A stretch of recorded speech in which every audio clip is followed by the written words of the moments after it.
দেখেন আমাদের চর ভুরুঙ্গামারি ৮-৭ ইউনিয়ন সবাই ধান আর খ্যার নিয়ে অনেক বিপদের মধ্যে আছে।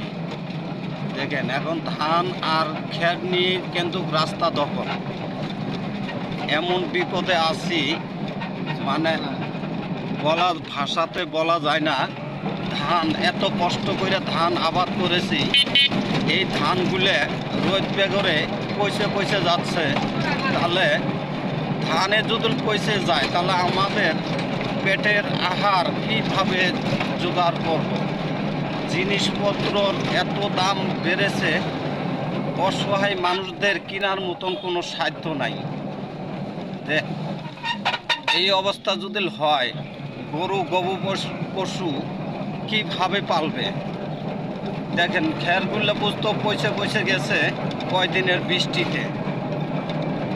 তাহলে এরকম যদি থাকে তাহলে কার কটুক কলিজায় কুলাবে? এত কষ্ট করে আবাদ করে ধান খের যদি পয়সে যায় তাহলে আমাদের তো বাঁচতে হবে। আল্লাহ যা করে মঙ্গলের জন্যই বলে, করে এই আদমের জন্যে।